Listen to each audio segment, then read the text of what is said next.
Nasopharyngeal angiofibroma. Nasopharyngeal angiofibroma. Published by NCBI. Continuing education activity.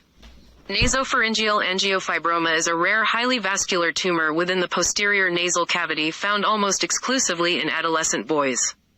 This activity reviews the evaluation and treatment of nasopharyngeal angiofibroma and explains the role of the interprofessional team in evaluating and treating patients with this condition. Objectives. Describe the clinical exam of nasopharyngeal angiofibroma. Review the common imaging findings and evaluation of nasopharyngeal angiofibroma.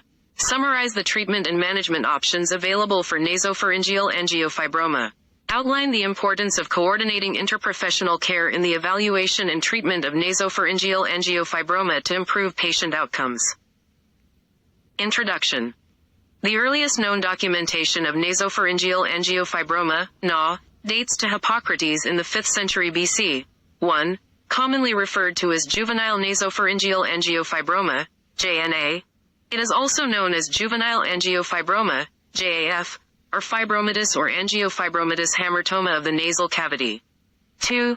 Nasopharyngeal may not be entirely accurate, as some sources state that it arises from the sphenopalatine foramen and the posterior nasal cavity. 1. 3. While others proffer that it has more of a choanal and nasopharyngeal origin. 4. What research does agree upon is that JNA is a benign, highly vascular lesion that comprises approximately 0.05 to 0.5% of all head and neck masses. 5, 6, 7. Though histologically benign, it often demonstrates aggressive features with local invasion into the nasal turbinates, nasal septum, and medial pterygoid lamina. It commonly extends into the nasal cavity, nasopharynx, and pterygopalatine fossa, with larger lesions extending into the sphenoid, maxillary, and ethmoid sinuses.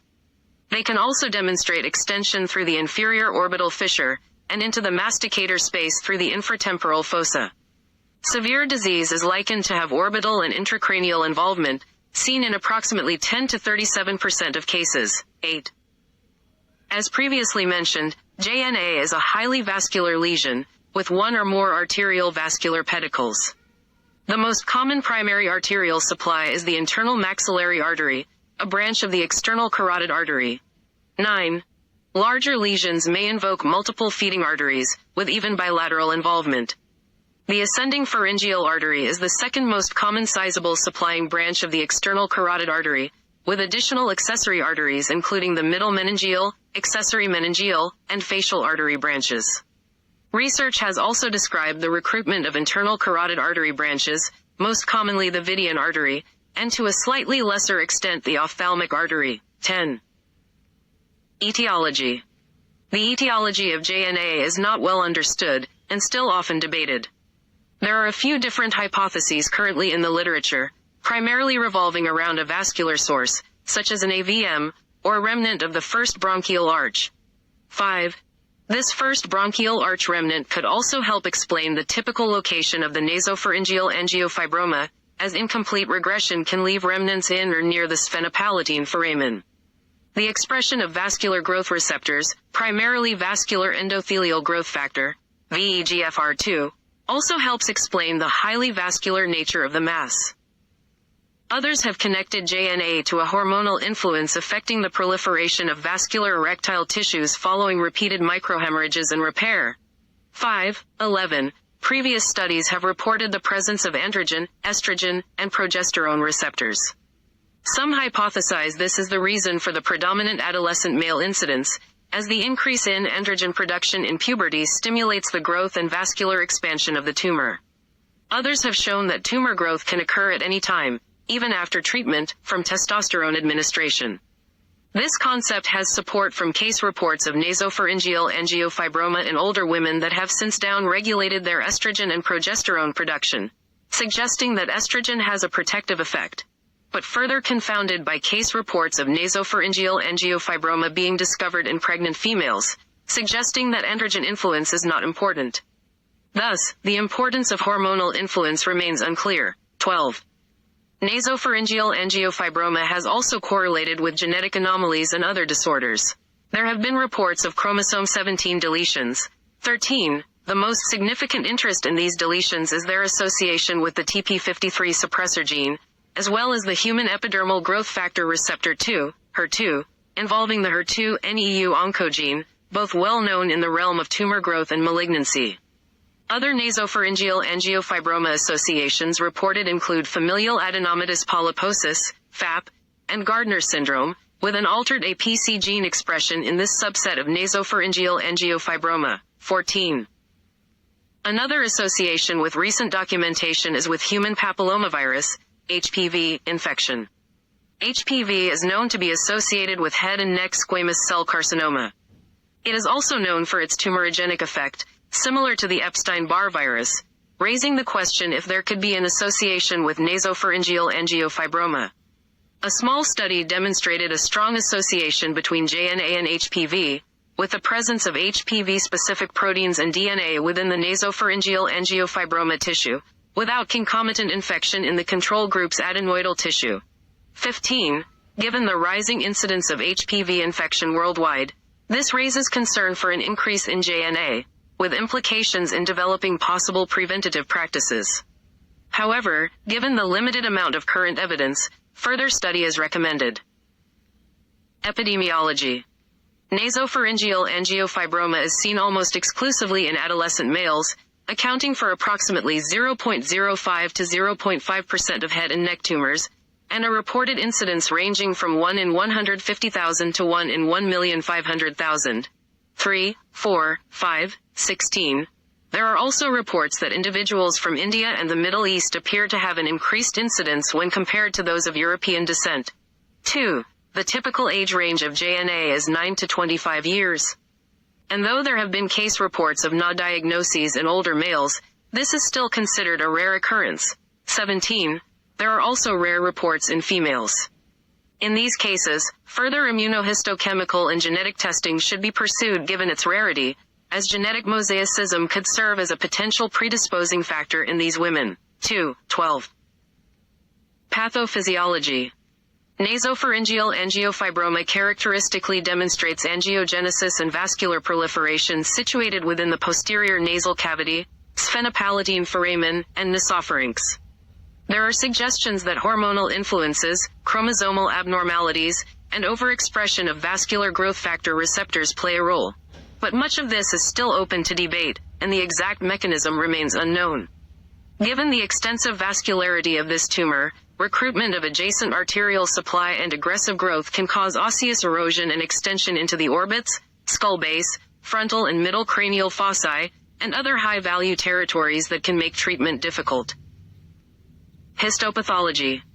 Nasopharyngeal angiofibromas are non-encapsulated, well-circumscribed polypoid masses made up of both vascular and fibrous stromal tissue. The intervening vessels vary in size, ranging from slit-like to ectatic with a staghorn configuration. Poorly developed myoid-type cells surround the endothelial-lined vascular channels, giving the appearance of a smooth muscle layer. A true muscular coat or elastic lamina is not present, helping explain the propensity to bleed with minor trauma or manipulation. The fibrous stroma tends to be collagenous and made up of fibroblasts, with a variety of cell shapes, including spindle, plump, stellate, or angular. Commonly they contain single small nucleoli, but documented cases of multinucleated cells exist. The cell types vary between tumors but can also vary within the same tumor. Even with this variability, atypia is uncommon.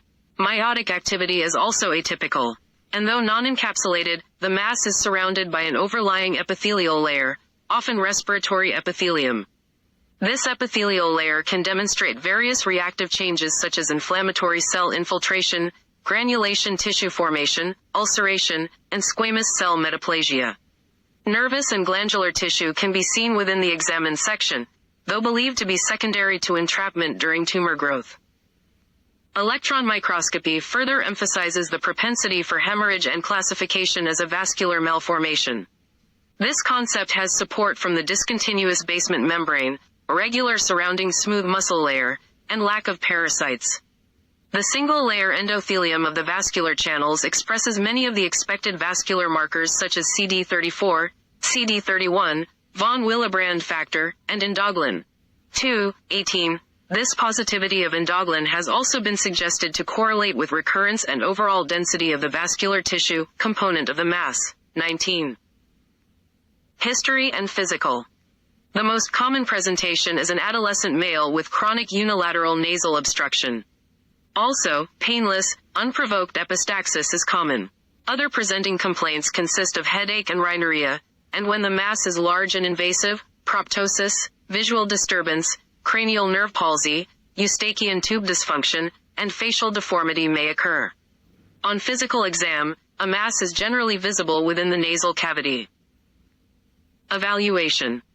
Nasopharyngeal angiofibroma is both a clinical and imaging diagnosis. There is no beneficial laboratory evaluation for diagnosing JNA.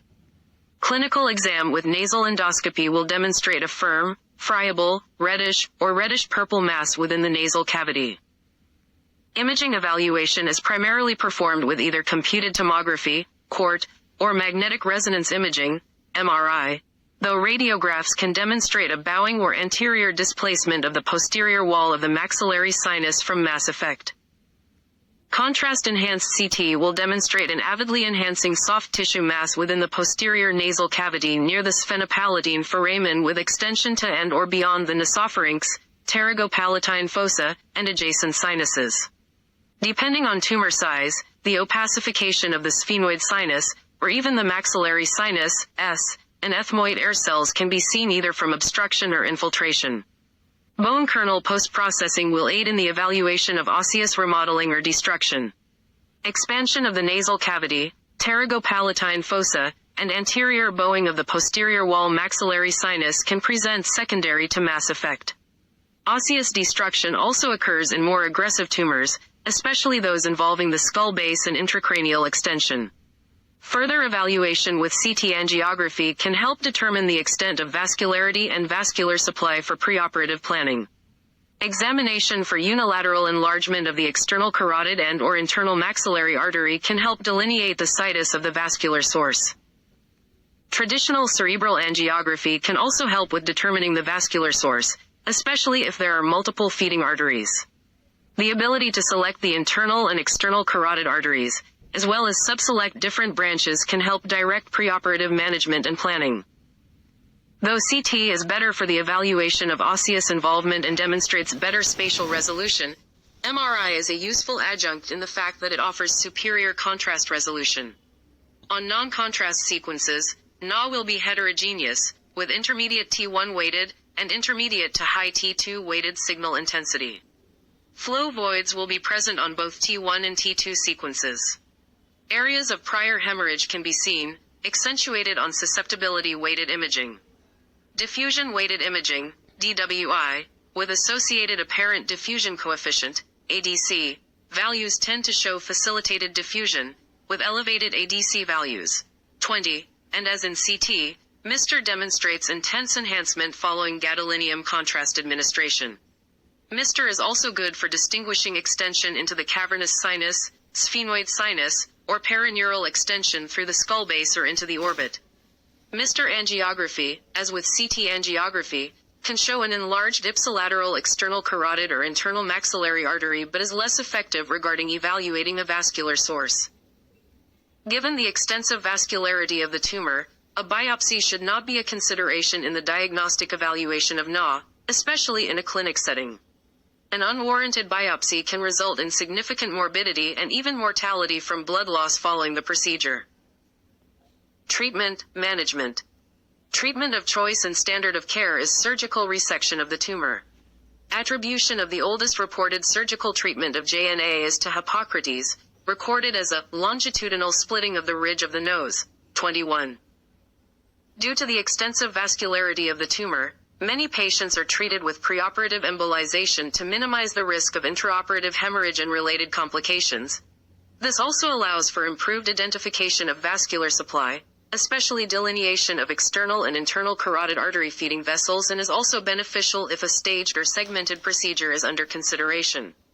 Commonly after femoral artery access, digital subtraction angiography is performed with a 5F catheter of the common, internal, and external carotid arteries.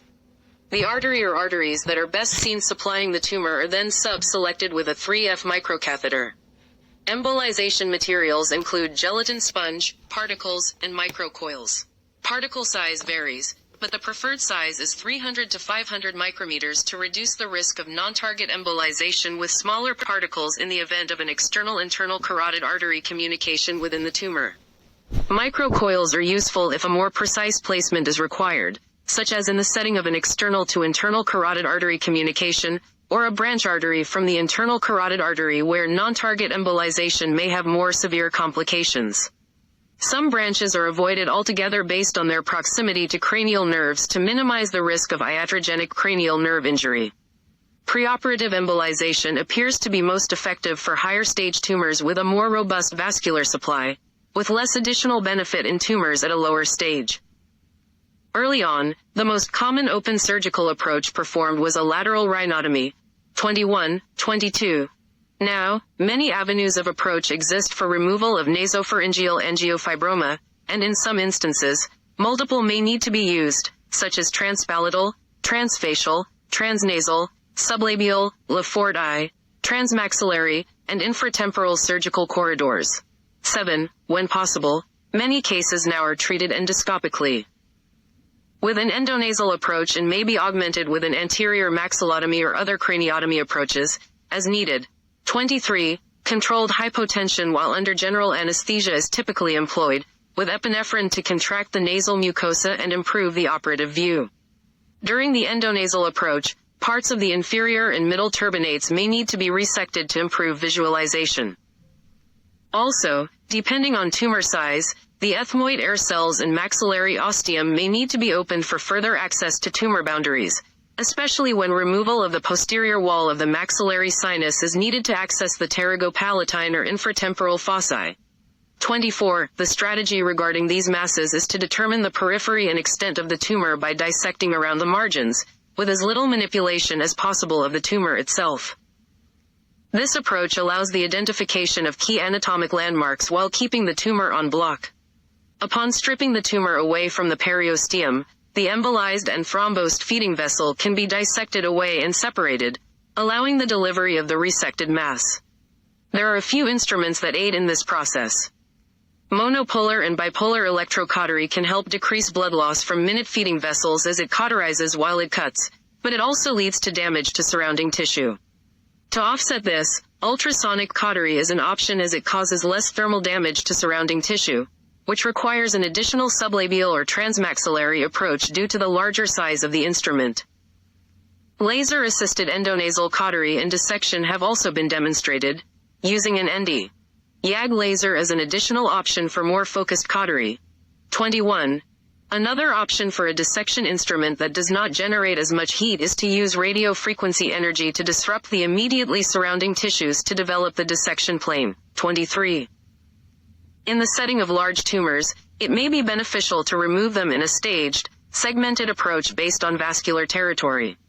Some of the larger tumors can have bilateral external carotid artery branch vessel involvement, or even internal carotid artery supply, especially if there is an intracranial extension of the tumor. Performing a staged procedure to segment each of these vascular territories can help minimize excessive blood loss by a one bleed at a time approach. 23. The external carotid artery branches are usually resected first, with the intracranial extension and internal carotid artery supplied segments performed last. These are more involved procedures with a potentially higher risk for bleeding, especially if the branch of the internal carotid artery does not lend itself to preoperative embolization. Occasionally resection or drilling of portions of the skull base may be required depending on the invasive extent and course of the tumor, expanding the skull base foramina. An example of this is expanding the vidian, or pterygoid, canal to dissect out the vidian artery. If there is a dural tear or communication, then special care must be taken not to allow blood and cerebrospinal fluid to mix, minimizing the risk of intracranial vasospasm or possibly even infective meningitis given the potential communication with the nasal cavity. Even with these extensive endoscopic combination approaches, the occurrence of facial deformity is decreased compared to the solely open techniques. As discussed, surgical resection is the primary treatment of choice, but radiation therapy can be an adjuvant therapy for residual or recurrent disease. This primarily takes place in the setting of advanced tumors that involve critical areas, or those with intracranial extension that may not be completely resectable. To some, this remains controversial owing to concerns over long-term morbidity or the possibility of secondary neoplasm from the high doses of radiation. In some groups there have been documented local control rates of 85 to 91%, showing success with adjuvant radiotherapy. These groups also demonstrated a low risk for severe late complications following this treatment plan. 2 additional case series have demonstrated effective rates around 80% from primary radiotherapy, showing a viable alternative in cases where complete surgical excision is not possible or prudent. Some advocate for the use of definitive or primary radiotherapy in the setting of these inoperable cases. This approach can result in long-term disease control of 80 to 88% with regression in tumor size, but persistent tumor burden is a common and an expected finding, while long-term radiation-related complications remain a concern. 8.25. Various external radiotherapy treatments are available, including stereotactic radiosurgery, gamma knife surgery, intensity-modulated radiotherapy, IMRT, using a conformal technique, and conventional external beam radiotherapy. Reported success rates for all appear similar, with most occurring in the setting of advanced stage disease, Radkowski stage 3, with various long-term complications.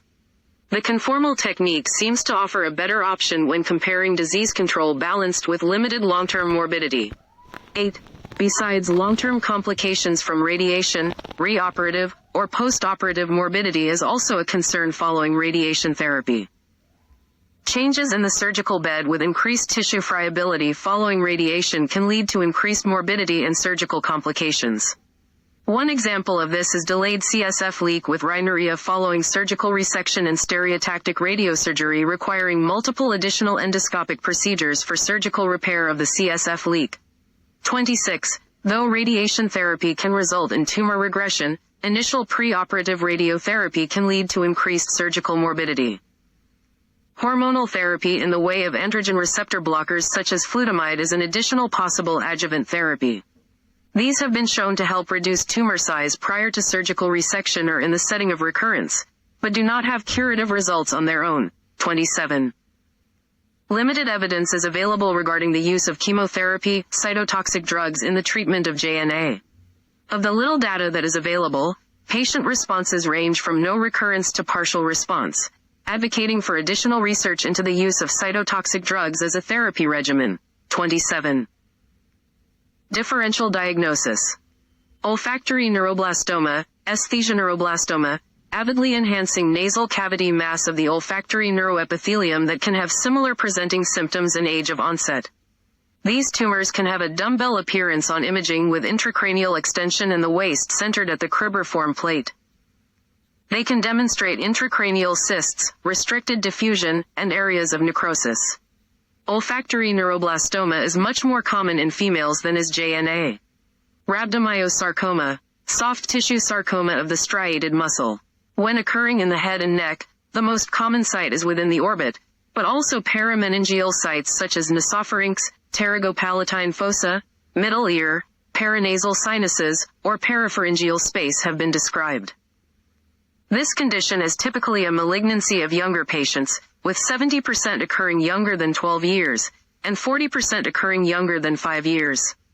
They will demonstrate variable, mild to moderate contrast enhancement, with avid enhancement atypical, unlike JNA.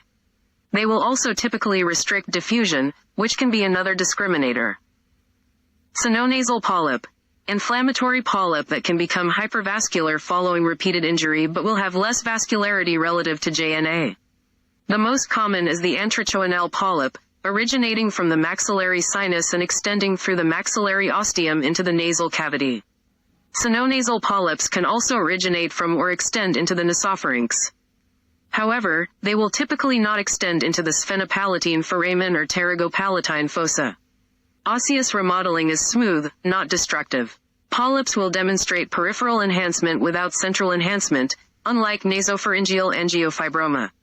Also seen in teens, young adults with nasal obstruction, but rarely results in epistaxis. Encephalocele.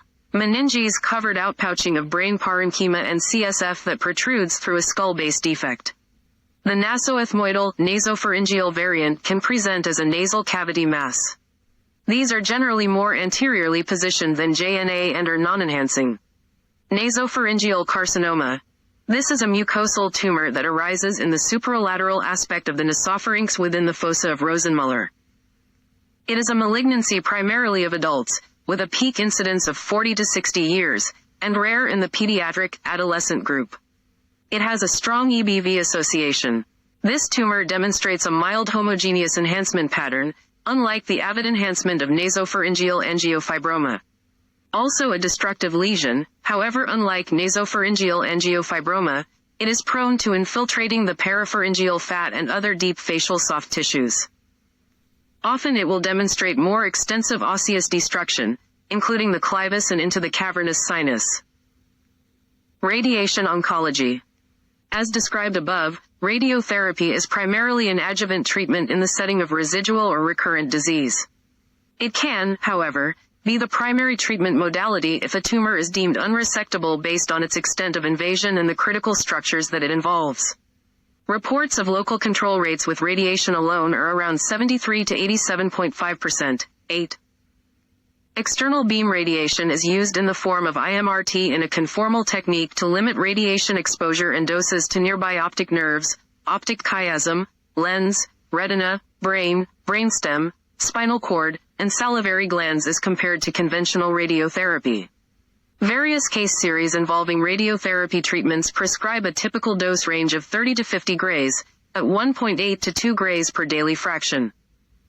Stereotactic radiotherapy, radiosurgery has also been used but is believed to be better suited for well-defined residual or recurrent disease. It has a proposed higher risk of late complications given its single high dose of radiation over a tighter dose distribution area. 2.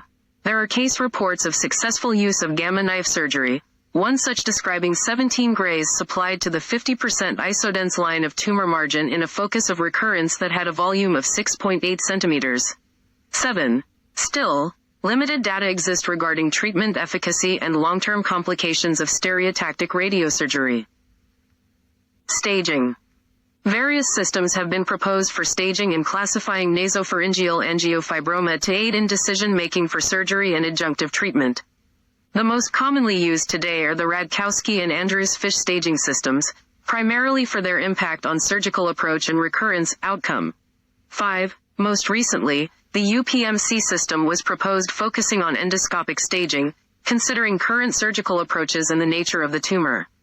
Anatomic extent is the main determining factor utilized by all staging studies. The Radkowski system is a 3-level staging system, each stage being multipartite.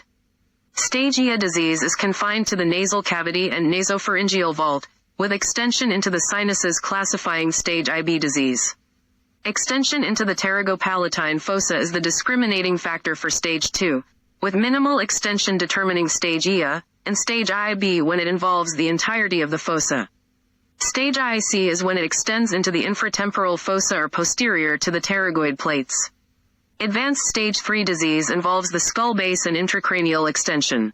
Stage IA is minimal involvement of the middle cranial fossa or pterygoid plates, with stage E when it demonstrates intracranial extension with or without cavernous sinus invasion. The Andrews-Fish system is similar, with an extra stage delineating the intracranial extent. Stage 1 is limited to the nasal cavity, nasopharyngeal vault. Stage 2 includes pterygopalatine fossa or any sinus invasion. Stage IA involves extension in the infratemporal fossa or orbital invasion, whereas stage E describes intracranial, extradural extension into the paracellular region. Intradural extension denotes more advanced stage 4 disease, with cavernous sinus, pituitary fossa, or optic chiasm invasion separating stage EVA from stage IVB. There are various other proposed classification systems less commonly used, or too new to fully understand their effectiveness relative to the others. Some examples of these include the Sessions, Chandler, and Inkin staging systems. The most recent proposed system was introduced by a group from the University of Pittsburgh Medical College, UPMC, in 2010, based on endoscopic staging. It stages JNA in 5 stages, with more focus on residual vascularity, primarily from the ICA after preoperative embolization. It also de-emphasizes size and paranasal sinus invasion, considered limited factors in outcome predictions following resection. As with the other systems, Stage 1 is limited to the nasal cavity and nasopharynx. Stage 2 includes paranasal sinus and lateral pterygopalatine fossa invasion, but without residual vascularity. Stage 3 and IV disease consist of skull base erosion and involvement of the orbit and infratemporal fossa, only separated by residual vascular supply from the ICA in Stage 4. Stage 5 disease is subdivided based on laterality, with medial, Stage 5, M, versus lateral, Stage 5, L, intracranial extension and residual vascularity. Prognosis. Nasopharyngeal angiofibroma is a benign entity, and in that regard portends a good prognosis. The main concern with JNA is an advanced disease that does not allow total resection or disease recurrence. Literature has reported as many as 33% of advanced, Radkowski stage 3, disease are unresectable, and in those that undergo resection, recurrence can occur in 30 to 38%, which can lead to additional morbidity from residual, recurrent tumor growth and invasion. Some that have residual, recurrent disease also undergo adjuvant radiotherapy, with subsequent, though uncommon, accounts of likely radiation-induced secondary malignancies such as basal cell and squamous cell carcinoma within the radiation port. 8. Rare malignant transformation of JNA has also been reported, primarily into well-differentiated tumors following radiotherapy, but reports of indifferentiated sarcomatous transformation also exist, leading to a poorer prognosis. 6. Complications. The most significant complication of JNA is blood loss, primarily in the operative, procedural setting, and can be fatal absent proper precautions. Exophthalmos, facial, orbital deformity, vision loss, and loss of extraocular movements can occur from orbital invasion by the tumor. Vision loss can also be a potential complication of non-target embolization if there is internal carotid artery branch involvement. Other severe complications of preoperative embolization include arterial vasospasm, facial palsy, infarction, or cranial nerve injury. More self-limiting, less severe complications include facial swelling, pain or abnormal sensation, headache, or nausea, vomiting. Surgical complications can include much of the same, with the addition of scarring and facial deformity. Hormonal therapy, if employed, can lead to feminization as a complication or at least undesirable side effect in adolescent boys. Postoperative and rehabilitation care. Imaging and clinical surveillance are warranted to evaluate for residual versus recurrent disease. Evaluating for residual disease can be difficult, as the imaging characteristic of importance is tumor tissue enhancement, which is visible in granulation tissue, especially in early postoperative imaging. Clinical exam and symptoms will play a primary role during this stage of recovery, if not as an adjunct to imaging.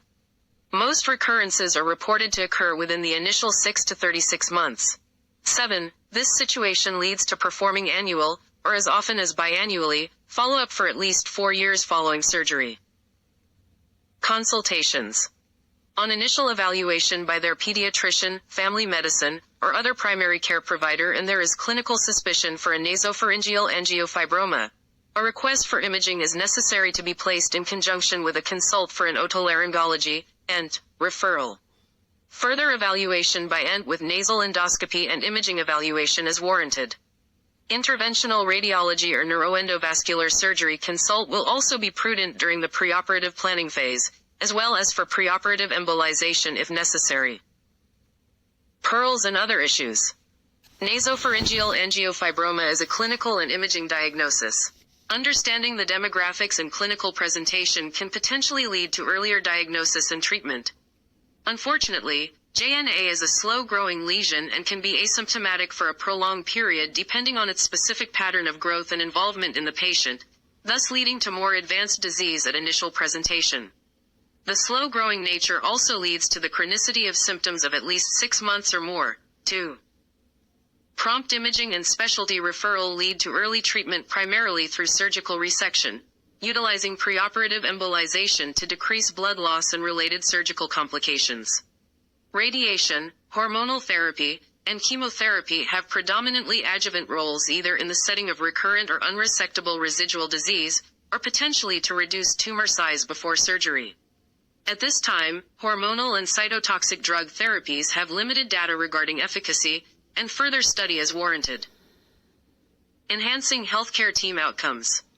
Diagnosis of JNA is not a difficult one to make but is best done as part of an interprofessional team consisting of the primary care provider, pediatrician, family medicine physician, internist, physician assistant, or nurse practitioner, radiologist, otolaryngologist, and neurosurgeon, interventional radiologist, radiation oncologist, anesthesiologist, pathologist, and oncology-trained nurses.